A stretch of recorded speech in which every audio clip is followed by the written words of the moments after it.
Hello, welcome to Calls with Your Kinky Bestie. I'm Emma. I am a submissive and mentor for fellow kinksters.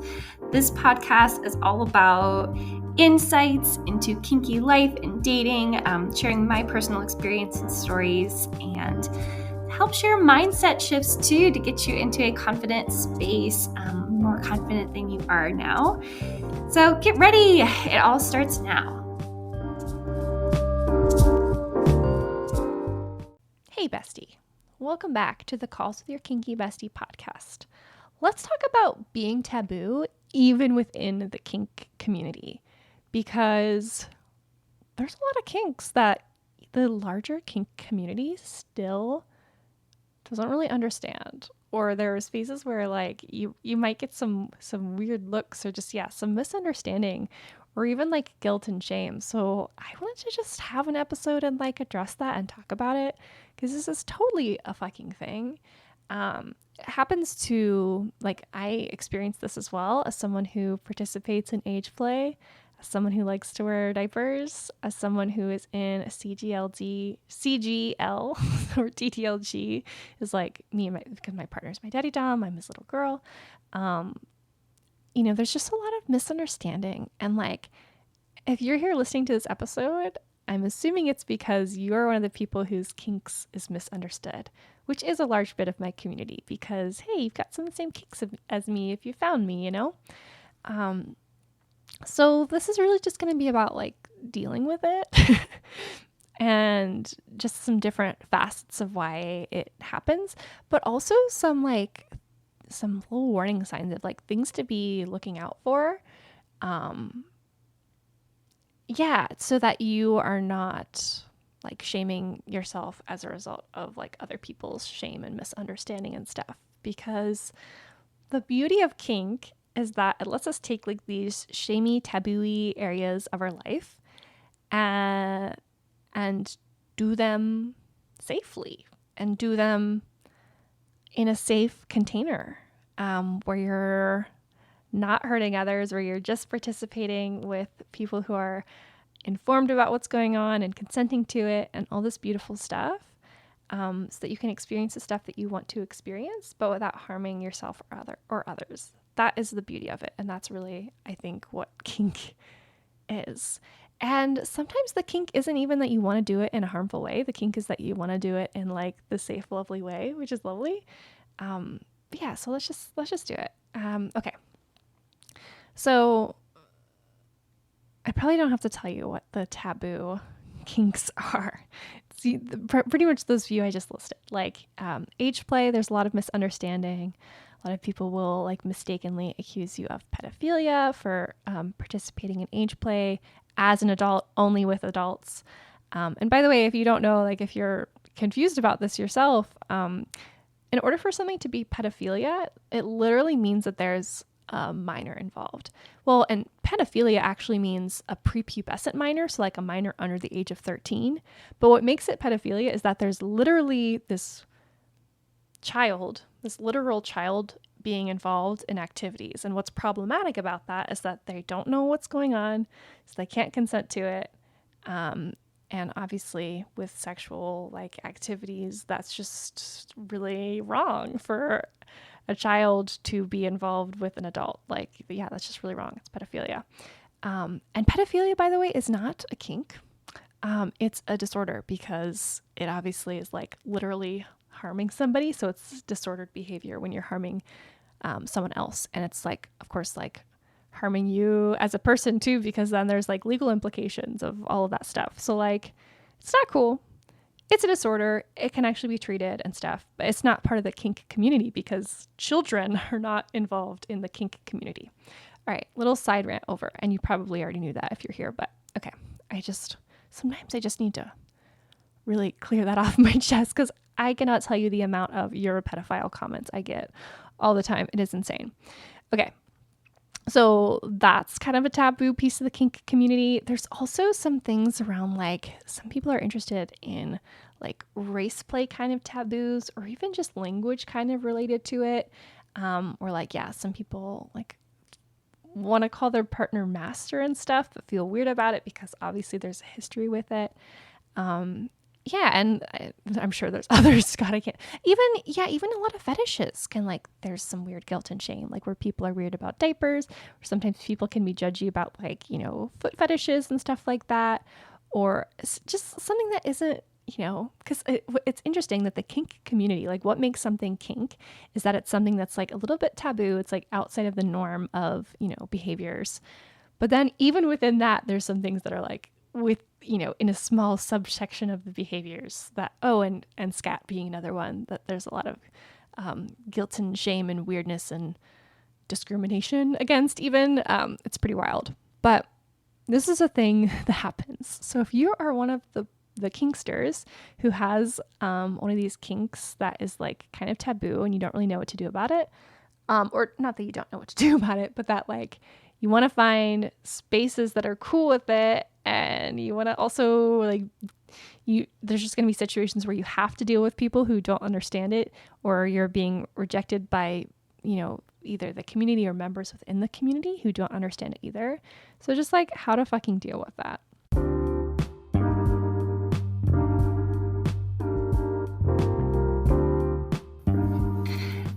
Just a little break to share that if you are loving this podcast and my content, if I'm someone you could see yourself working with, but you're wanting more direct support for your specific situation, I do offer mentorship.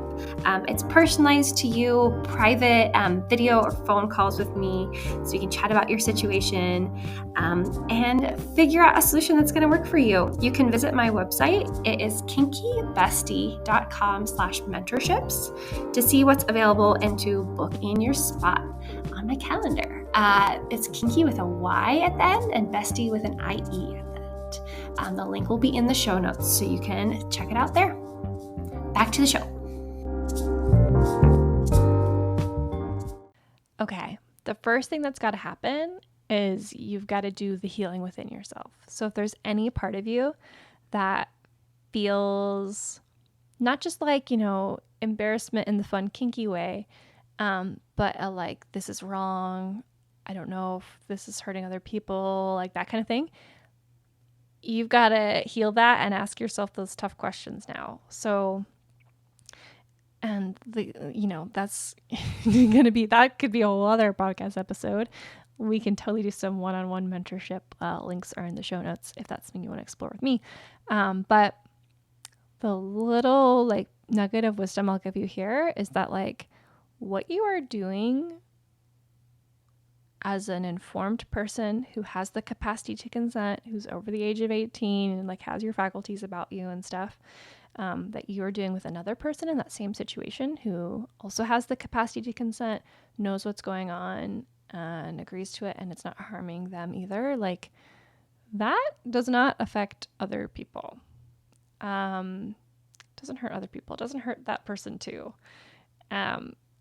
If you're, yeah.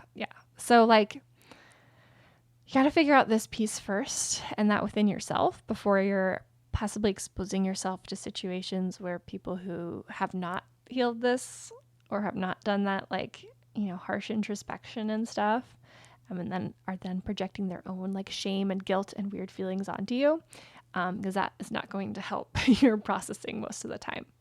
It just kind of adds these weird layers to it. So once you get on the page of like, you fully understand what you're doing, and because you understand what you're doing, you understand that what you're doing is not wrong or harmful. It's really just that you need to be talking about it and sharing it with people who are aware that they're going to be hearing about it. Really, that's it. And like, have consented to hearing about it and stuff like that. That's it. So you're in the right. So then whenever you're in situations where, like, let's say you're wanting to go to like join a kink group or go to some sort of community event, that gets to be part of your vetting process now. Like, it's really as simple as that, of just you deciding before you enter a space, are the people in the space like also healed and preparing for this to happen? Because there totally are going to be kink spaces where like, hey, these kinks are on the table, but like these things are not. You'll often see like, Like maybe there's a diaper con where like, it's okay if you wet in these spaces, but messing in these spaces, it's not. Great. It's totally okay for these spaces to have boundaries. But that can be part of like how you decide what spaces you want to be in. So if there's a group that's like, we don't talk about diapers, like it's not okay at all, maybe that's not a group that would be like, what would you get out of that if you had to like hide this part of yourself? So like these are now questions that you can bring into your vetting process. So before you go spaces, you can be asking these questions. If it's not explicitly listed, you can be like reaching out to people who've attended these events in the past and see what's going on. That's kind of the same as getting like references from a person if you're like vetting a person. And it just gets to be part of your like decision-making criteria. Now, there might be spaces where your kink of choice is allowed to be discussed or participated in, but you still run into someone that's like a little weird about it. Well, you know that what you're doing is okay. So I think how the like group and how other people react to that now gets to be part of your decision-making process as well. So like, how are the leaders of these spaces reacting? And also like, how are you reacting? Like, you can create some lovely boundaries for yourself of like I shared in another episode that like my boundary is I do not hang out with people one-on-one. Like I don't have one-on-one types of friendships with people who are like judgmental of a kink lifestyle. Just because it doesn't really make sense for me and it's not really attractive to me to spend time around people who think what I'm doing is wrong or dirty. Like that just doesn't make sense, especially when it's such a big part of my life. So when you're going to kink spaces, you can totally set that as a boundary of like, I'm only willing to go to kink spaces where this is going to be tolerated. And if there's an offending person who is not tolerant, even though the rules say the other way around, then you get to decide like how you want to respond to that. Like what's going to be what's your boundary going to be? Are you going to remove yourself from people who are talking that way? Are you going to address it with them directly? Are you going to escalate it to someone else in the community? Like if there's some sort of leader hierarchy thing, some sort of enforcer, are you going to escalate it to them?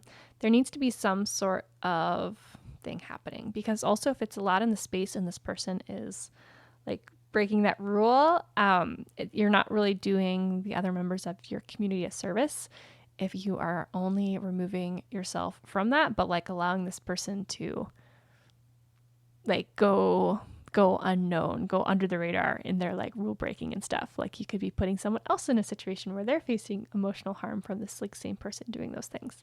So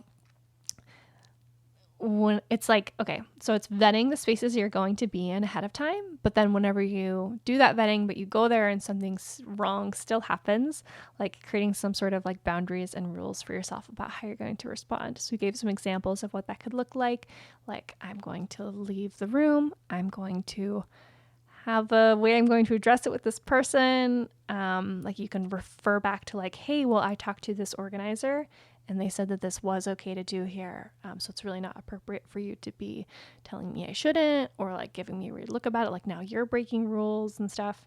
So it's just like creating some sort of, it's the same as creating like a safe word. It's like creating some sort of something that's going to happen. If this, boundary is crossed that you've created for yourself, Okay. And then there's one other little facet I wanted to talk about. So we've talked about like these weird taboo bits of kink and how to be in the kink community, even if your kinks are kind of on the fringes of the kink community.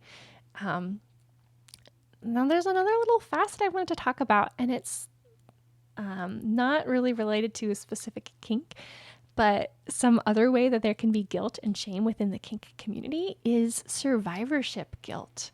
So there might be people who are envious of you or like criticizing you or shaming you if you found a way to make kink a bigger part of your life. Like I see this a lot where like maybe there's a single group and then one person gets a daddy dom and now the other members of the group are like kind of looking down on them or like giving them the stink eye kind of thing. It totally happens. This is something I face a little bit too. As someone who like, yes, I have a kinky partner, so people sometimes look at me a different way. But also I found a way to make money from kink in like a way that feels aligned for me, in a way that feels right, in a way that is like not super strenuous either. Like it feels like my natural skill set, which is like mentoring people in the kink community, like mentoring other submissives. And so, yeah, it happens sometimes where people either are misunderstanding that or just like envious of it. It's not always envy. Like sometimes it's just not understanding. Like maybe they think I'm taking advantage of someone. There's all these different little elements to it. But that's another little thing I wanted to, I guess, just make you aware of, is that there can sometimes be survivorship guilt if you found a way to like, quote unquote, succeed in the community. And it can even be as simple as like, well, maybe you have a kind of a closeted kink friend who has these kinks but hasn't found a way to participate in them, but you're participating in them. It can totally fucking happen. So that is a thing to be aware of as well. And I kind of handle it the same way. We're like, I'm not going to not do my business or break up with my partner or like hide that I have a partner and have a business in kink just to like, you know, make other people like to manage other people's feelings like that. It's not on me to manage how someone else is reacting to like my lifestyle, you know, if they're choosing to look at it. But instead deciding like, if someone criticizes me for having a kinky partner, or if our relationship has changed and they're like no longer supportive of me or my kinks or something, like creating some line in the sand of how you're going to deal with it. Okay. I hope this was supportive to you. I would love to hear from you.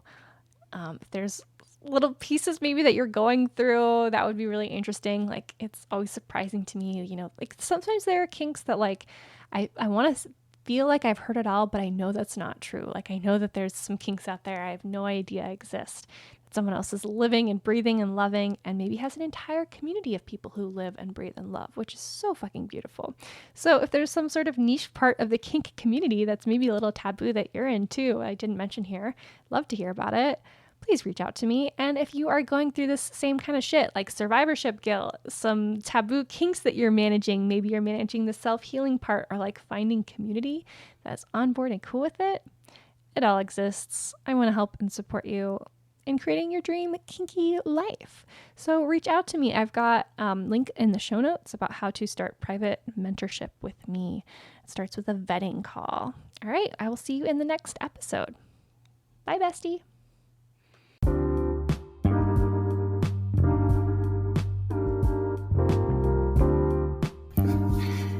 Thank you so much for joining me this episode.